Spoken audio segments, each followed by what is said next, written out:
Hey guys, it's Mr. Miraie here, and in today's video I have for you guys a brand new top 10 list. So in today's video I'm going to be talking about 10 manhwa/manhwa where the main character is reborn/reincarnated in a loser body but is overpowered and the strongest. Now all I ask from you guys before we get into this list is to like the video, subscribe, and turn on the bell notifications to get notified of my latest uploads. Also, if you guys have any other top 10 list videos you'd like me to make or manhwa/manga you want me to add into these videos, be sure to leave it in the comments section down below. And with all that said, let's get straight into the list. So number 10, we have Long Live the King. An ordinary student accidentally traveled into another universe and became the king of a small kingdom. He had gotten a cheating code of life and was able to compete in something extraordinary. This is a story about a king that was able to conquer continents and leave behind him an ultimate legend that will be recited between every generation to come.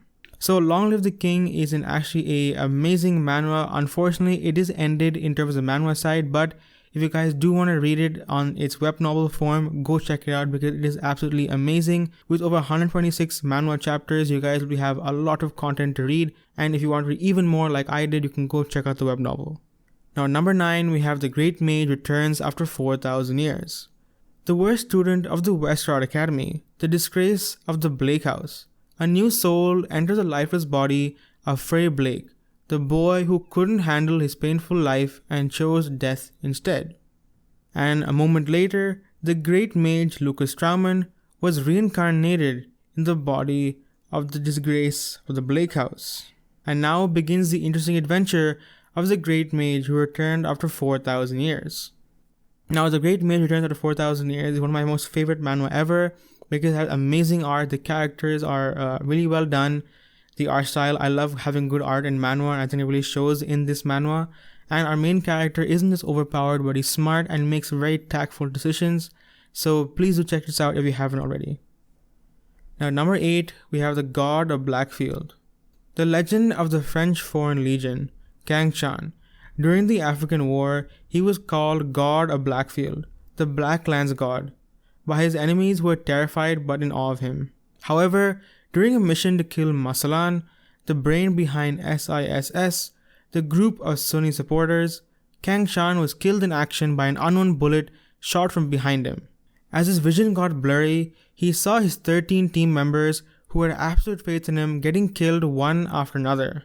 As Kang Chan was awaiting death, after being shot by a traitor, he was saved by a mysterious power and woke up 3 years later in South Korea. However, he was in the body of another Kang Chan, a 90-year-old high school boy who was being bullied at school. Kang Chan's journey to get revenge on the traitor and to find out the truth behind his rebirth begins now. Now at number 7, we have Shenwu Tianzun. I was once a supreme god of physique, standing tall above others. However, I was betrayed by those whom I thought as of my most trustworthy friends. They had schemed against me in an attempt to kill me, which was almost successful. Fortunately, a fraction of my soul had managed to escape into the body of a seriously injured child, giving me another chance at life and revenge. So Shenwu Tianzun is like a majority of cultivation manhwa that has a reincarnation theme to it. It's not the best art style, but there's a decent amount of chapters to read, so if you're just looking for something to read and fill up your time, then do check this out. I have to admit the story isn't the best, but if you're just bored and want something to read, then check this one out. Now up next we have Magic Emperor. Zhao Yifan was a magic emperor, or could even be called a demon emperor, because he had an ancient emperor's book called the Book of Nine Secrets. This book made him the target of all the experts, and he was even betrayed and killed by his students.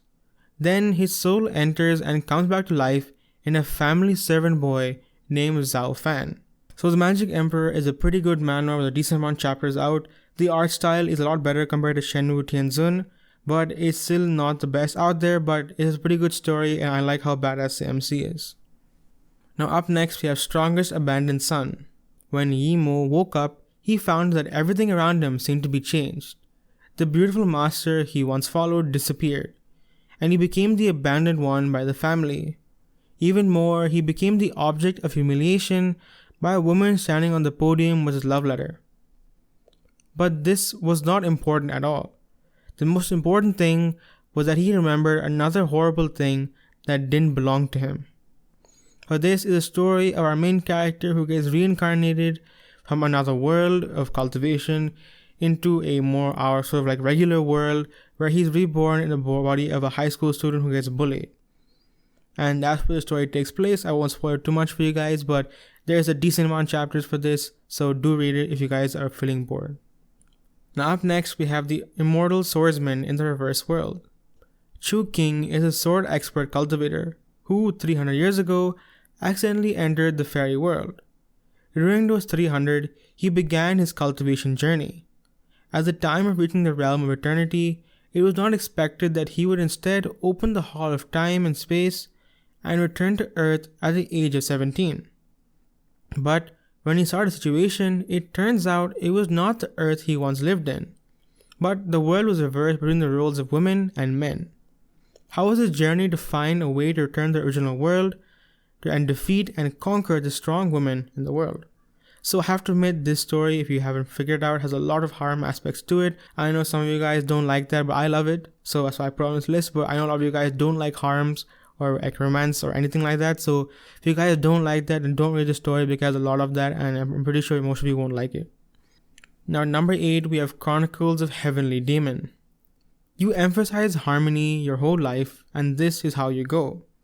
The successor of the Spearmaster sect and his apprentice Hyuk-won Seung were framed of learning a forbidden demonic art and slayed, a helpless and pitiful death by the hypocrites of the Orthodox sect. The moment Won Seong faced his death, the artifact of the Spearmaster sect emitted a light and gave him a new life.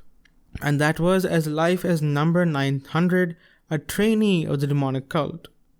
The two identities, one of the Orthodox sect and the other as a member of the demonic cult, but his objective remained the same: vengeance.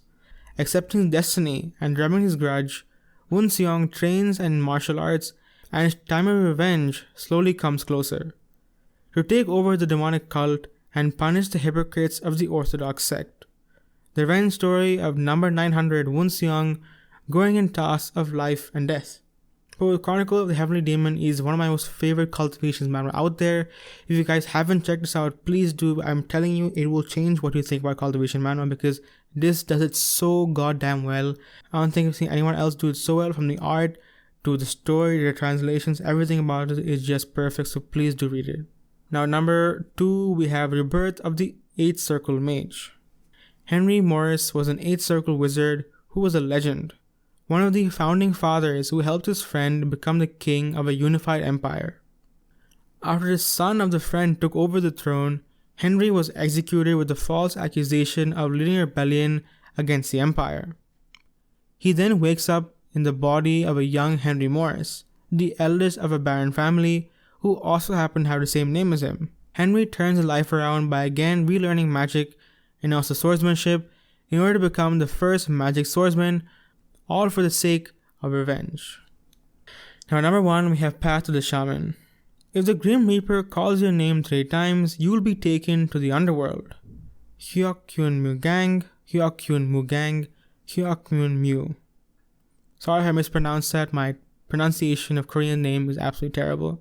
Anyway, so our main character in this story pretty much gets reincarnated from being an absolute legend into the body of a shaman and being a member of a shaman cult. And he believed the shaman cult would be incredibly weak, but because he's already here, he decided to make the most of being part of the shaman cult and be the best disciple there is.